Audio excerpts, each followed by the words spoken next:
Bismillahirrahmanirrahim. Aziz Ağam President Shavkat Mirziyoyev, Mandaka و جهان elçiler, mehmanlar. Juda خرسندمند ena bir mirte kuşni dostu brader mamlakat Uzbekistan Prezidenti Shavkat Mirziyoyev cenablarga mehmanman. Biz buyuk ve tarihi mamlakat halkına mehmanparvar likden kadir kılımız. Uzbekistan hükümeti tamanidan yolga koyulgan Tashkent Tinchlik Konferansı uchun teşekkürlik bildiraman. Bu konferans Afghanistan halkiga umid beradi. Katta rahmat.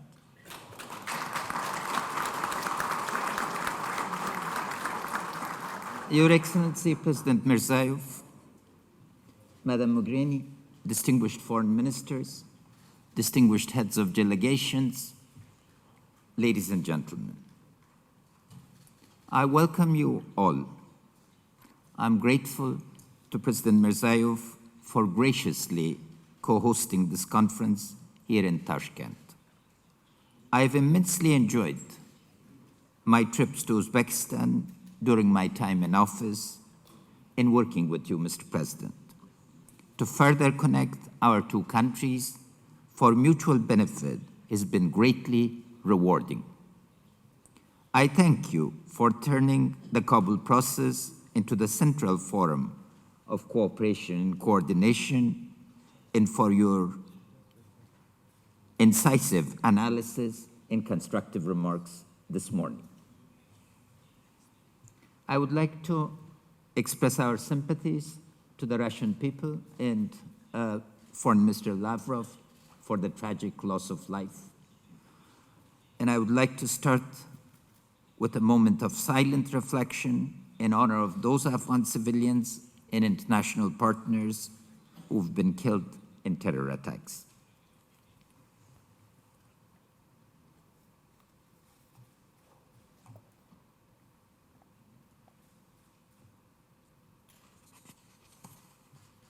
Thank you. Those who've paid the ultimate sacrifice in this war must always be at the forefront of our minds as we forge a path to peace and stability. If the aim of those terrorist attacks at the beginning of our new year, a time of joy, was to divert us from our pursuit of peace, they will not be successful. Judge the strength of our national consensus on peacemaking by the response of citizens of Helmand, building a monument to our martyrs with a slogan of peace in their dedication to the pursuit of peace. The suicide attacks, however, compound the urgency and importance of the purpose of our meeting here today. We must exhaust every means available to us to achieve a peaceful solution. Thanks to all of the distinguished leaders from the international community who are here as we take the next steps forward in this peace process.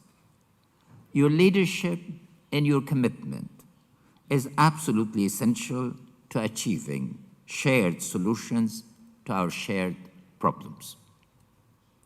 The Kabul Conference of February 28, 2018 demonstrated that there is full alignment between the Government of National Unity and our international partners on finding a political solution to the war in Afghanistan.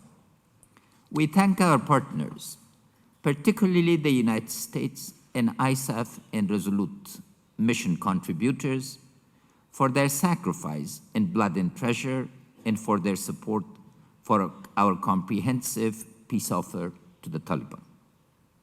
We're here today to build the second phase in our journey toward a peaceful solution to regional insecurity and the conflict over Afghanistan. That is to build a regional consensus for peace.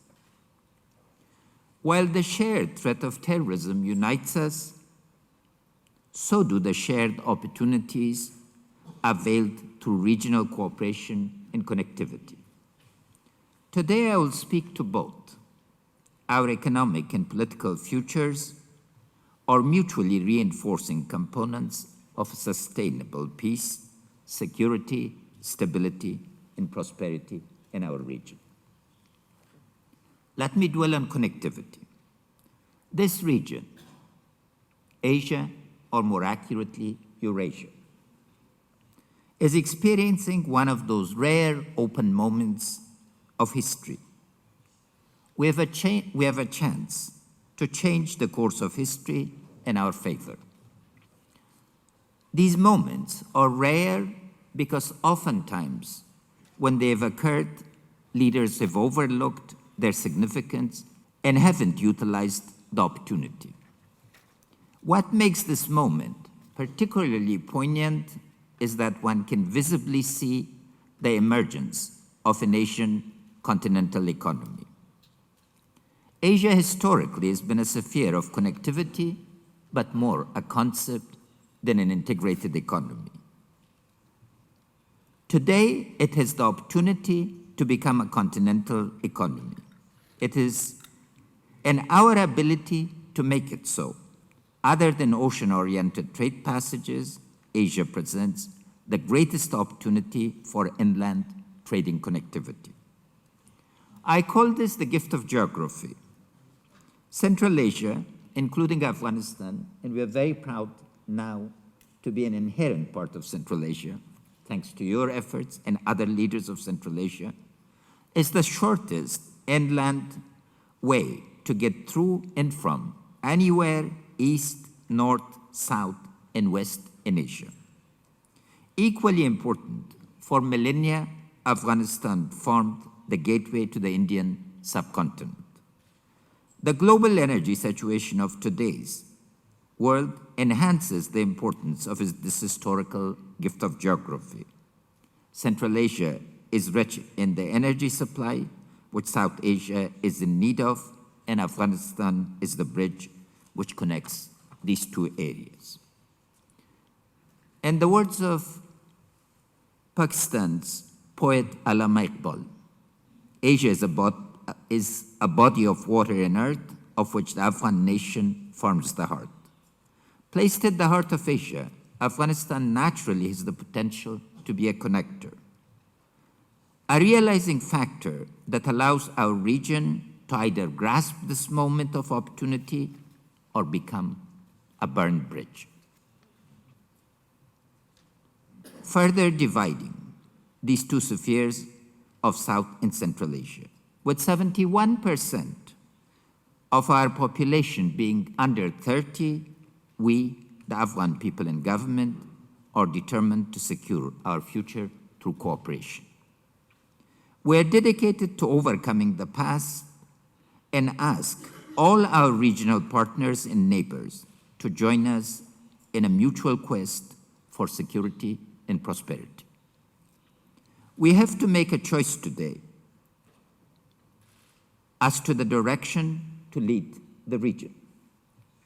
Luckily, our heritage gives us a guide for the vision of the future. There's a heritage that our region shares from the days of the Silk Road, and before that, that makes it possible to think of renewal as a way forward. We must create an agenda for owning our future. Will we become a prisoner of the past, or will we embrace the potential of the future? If we choose the latter, the outcome will be a win-win situation for us all.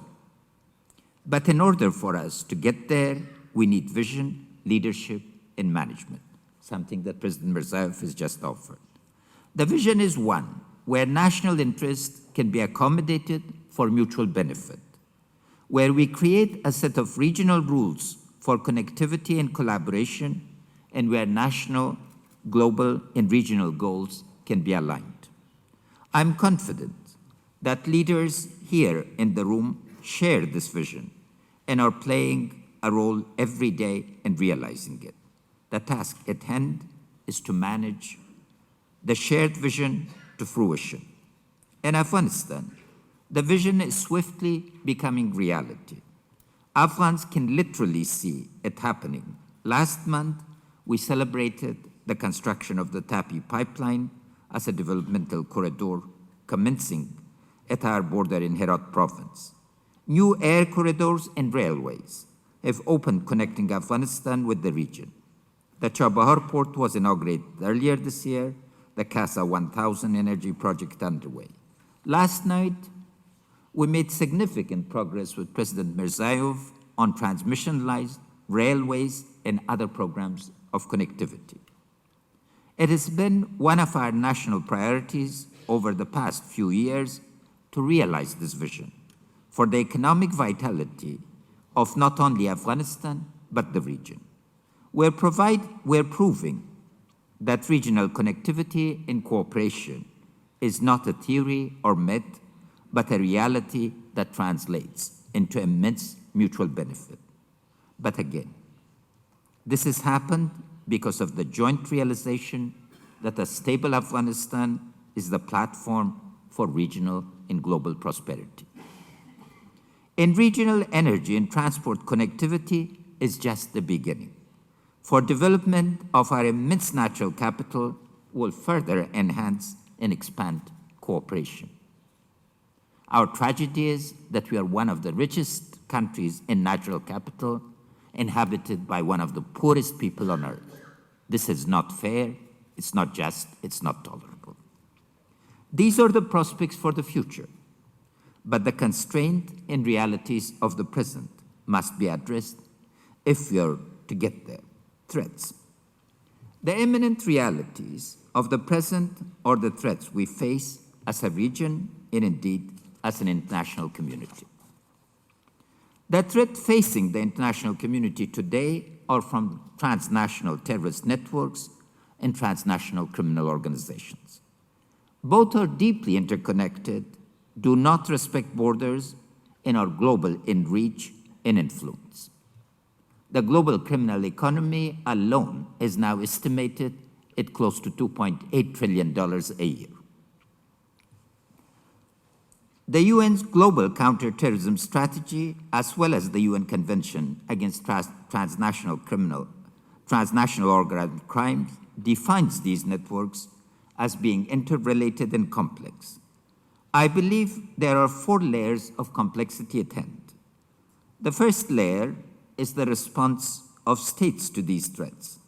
These are long-term, generational threats that must be confronted with medium and long-term strategies, outlasting our respective short-term political cycles and mandates.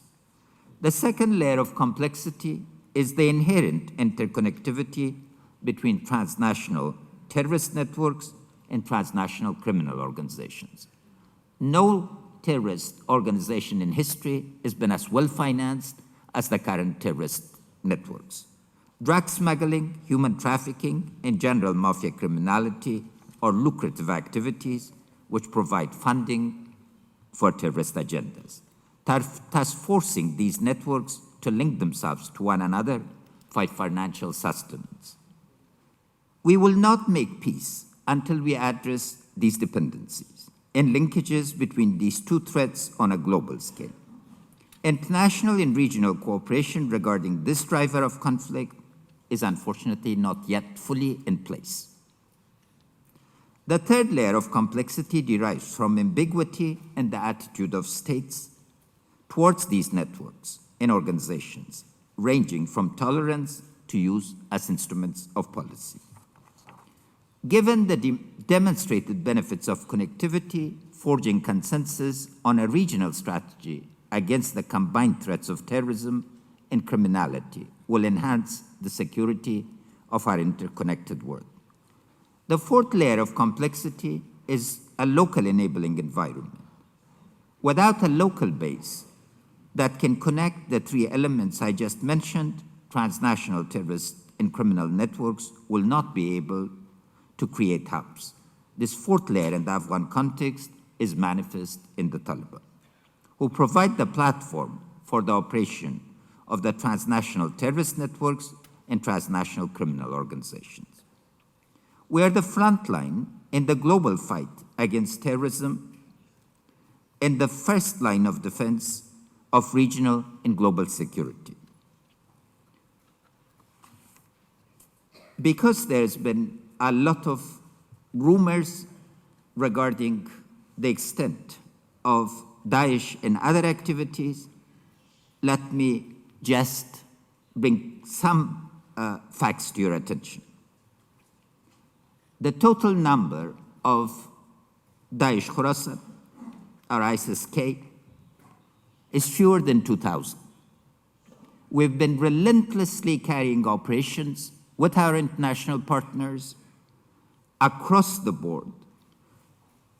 Our forces have killed over 1,300 of these fighters. They are today confined to a small number of valleys in Ningrar, in Kunar, and in northern Afghanistan. We've again, in the past 2 weeks, carried a massive series of operations that will disrupt and destroy these networks. There's neither shortage of will or capacity to attack this challenge, and we are relentlessly pursuing. And for the first time in 2018, we also carried attacks against narcotics labs, inflicting more than $130 million of damage, and we will continue with this. I bring this to say, again, that the threats are common and the frameworks need to be enhanced, not questioned.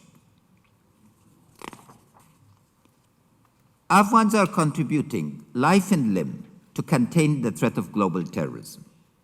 We may be on the front lines, but the threat and thus the effort to combat it belongs to everyone around this table. The war has changed in brutal and unimaginable ways.